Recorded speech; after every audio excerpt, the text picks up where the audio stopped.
O universo é imenso e sem limites. É difícil até mesmo imaginar que na escala do universo não somos sequer um grão de pó, mas uma partícula elementar, na melhor das hipóteses. Olá, pessoal! Mas será possível que o universo seja parte de algo muito maior? Algo que só podemos imaginar? Sejam todos bem-vindos ao nosso canal. Pode ser que você já tenha conhecimento sobre isso. Nós somos os únicos que levantamos essas questões. Por que você não se junta a nós e vamos pensar nisso juntos? Parece interessante, não é mesmo? Então, vamos começar.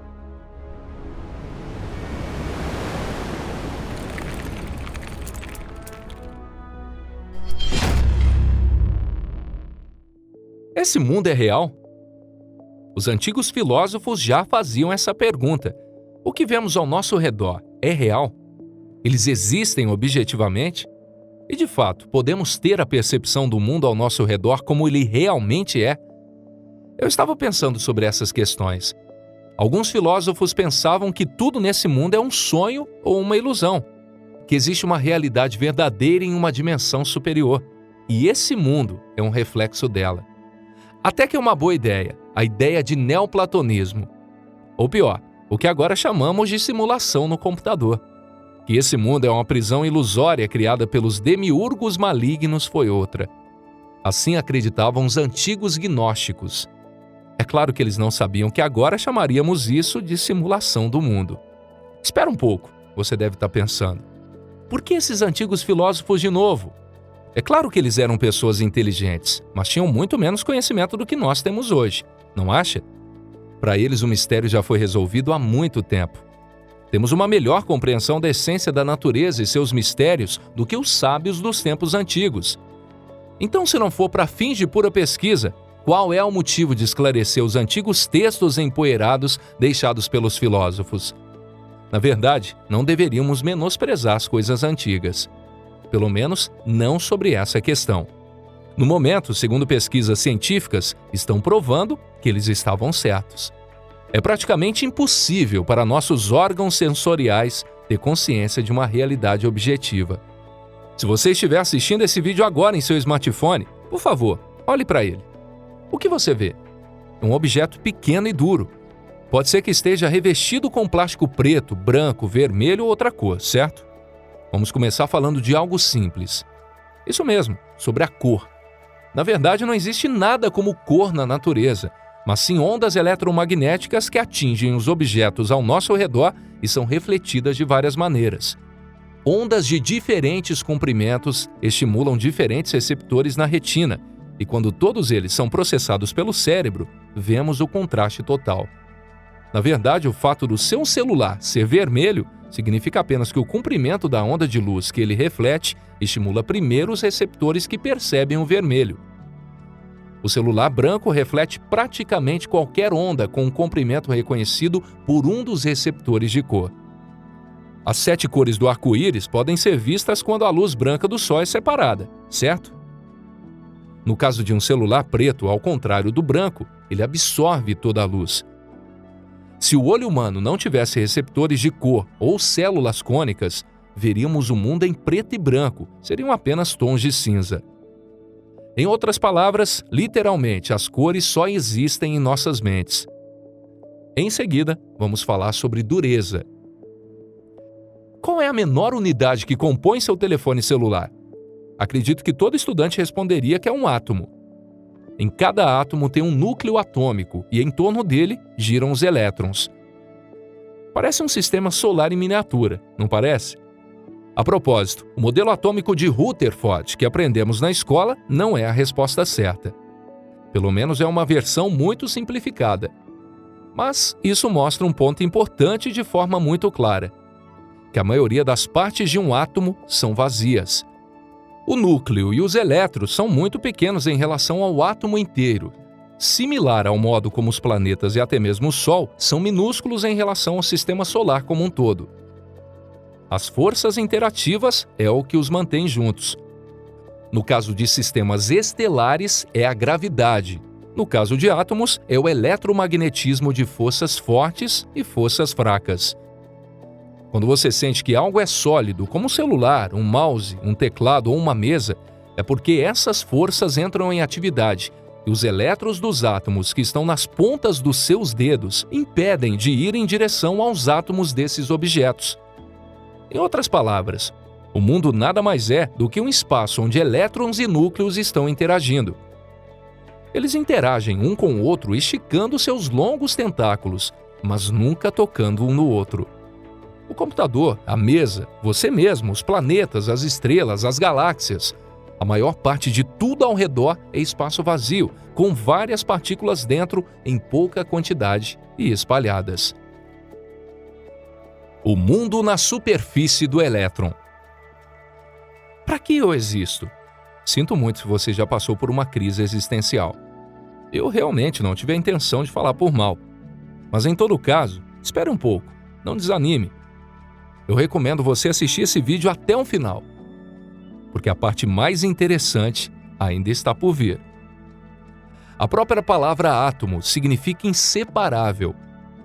No entanto, há muito tempo sabemos que o núcleo atômico e os elétrons não são absolutamente inseparáveis por natureza, e não são os mínimos blocos que compõem o mundo de forma alguma.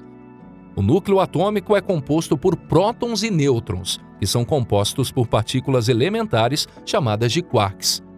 Os elétrons, como os neutrinos de elétrons, são um tipo de partícula elementar chamada de lepton, do que são feitos quarks e leptons. Sobre isso, nossa ciência não pode ajudar. Não é possível estudar com mais detalhes. Mas é bem possível que essas partículas elementares sejam compostas de alguns blocos, e esses blocos sejam compostos de blocos ainda menores, e assim por diante infinitamente. Minha cabeça está girando. Em seguida, vamos pensar sobre o tamanho. Tamanho também é um conceito relativo. Para os seres humanos, os planetas e estrelas são grandes, as moléculas e átomos são pequenos, e as partículas elementares são muito menores. Mas para um vírus de tamanho molecular, um átomo não é nada pequeno. Se existisse um vírus inteligente, o átomo seria visível. O tamanho de um ser humano, quanto mais um planeta ou uma estrela, seria chocantemente grande e deixaria o vírus de boca aberta. Para nós, seria como o tamanho do nosso universo observável, que consiste em filamentos galácticos e vazios. Pense um pouco sobre isso. As diversas estruturas do universo são constituídas por moléculas chamadas galáxias. Em seguida, as galáxias são constituídas por átomos, chamados sistemas estelares. A estrela no centro de um sistema estelar pode ser comparada a um núcleo no centro de um átomo. Sendo assim, um planeta seria um elétron. Todos nós, seres humanos, vamos viver nossa vida inteira na superfície desse elétron único chamado planeta Terra. Será possível que exista vida nos elétrons e nos quarks? Pode ser que agora, nesse momento, em algum lugar na sua perna, acaba de nascer uma civilização e mais 3 civilizações no seu instinto. Ou ainda muito mais. Brincadeiras à parte, o que acabamos de explicar é que tudo que compõe esse mundo de fato não são simples blocos, mas uma estrutura tão complexa quanto o nosso universo. E se o nosso universo for, na verdade, apenas uma parte de algo muito maior? Versos entre muitos. Você provavelmente já ouviu falar sobre a hipótese da teoria do multiverso. Nós também fizemos vídeos com temas sobre essa teoria e frequentemente mencionamos em vídeos sobre outros assuntos. Tem vários fenômenos que podem ser explicados de forma simples usando essa teoria. Por exemplo, acredita-se que a velocidade acelerada de expansão do universo seja causada pela energia escura. No entanto, teoricamente, a energia escura não existe. Então pode ser que a velocidade de expansão acelerada seja resultado do efeito gravitacional do universo vizinho sobre o nosso próprio universo. Tem várias constantes físicas que fazem do nosso universo o que ele é hoje. Se apenas uma delas tivesse sido um pouco diferente, o universo teria ficado com outra aparência. Por exemplo, quando a força constante entre os elétrons se torna um pouco mais forte, elementos mais pesados do que o boro ficam instáveis, assim como os isótopos de vida curta, que desaparecem em alguns milésimos de segundos. Vou explicar o porquê de lembrar sobre isso. É porque os pesquisadores estimam que no multiverso existe um conjunto de constantes físicas para cada universo. Tudo que você já fantasiou, até mesmo um fenômeno, mesmo que seja fora das leis físicas, existe um lugar e é perfeitamente normal. Assim como a gravidade da Terra e a orbitação da Terra ao redor do Sol é uma coisa cotidiana para nós. Em resumo, o universo é imenso e não é possível calcular a quantidade deles. Esse número é mais do que os grãos de areia em todos os planetas juntos, dentro do nosso universo observável.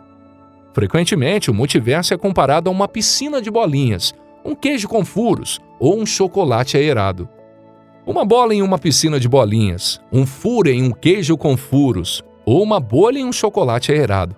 Cada um deles é um universo. Mas e se a estrutura do multiverso for, na verdade, algo muito mais complexo? E se nosso universo for realmente um nêutron de algum núcleo ou apenas uma partícula elementar de alguma estrutura enorme e inimaginável? Como seria pequeno, olhando do ponto de vista de toda a estrutura? Seria como uma célula em um corpo humano, um quark em um átomo, um sistema solar no universo observável. Infelizmente, chegamos ao fim desse vídeo. Muito obrigado por assistir. Espero que você tenha gostado. Ainda não temos as respostas para essas perguntas. Outro universo, se é que ele existe, deve estar escondido atrás do horizonte de eventos, mas ainda não recebemos nenhuma informação de lá. No entanto, é bem possível que ele exista, e não tem evidências para acreditar que nosso universo seja a maior estrutura que possa existir. Depende de você concordar ou discordar com isso. Por favor, deixe a sua opinião na seção de comentários para a gente saber o que você pensa. Eu sempre leio os comentários com muita atenção e interesse. Então, vou me despedir por aqui. Espero ver vocês de novo em breve. Um forte abraço e até lá!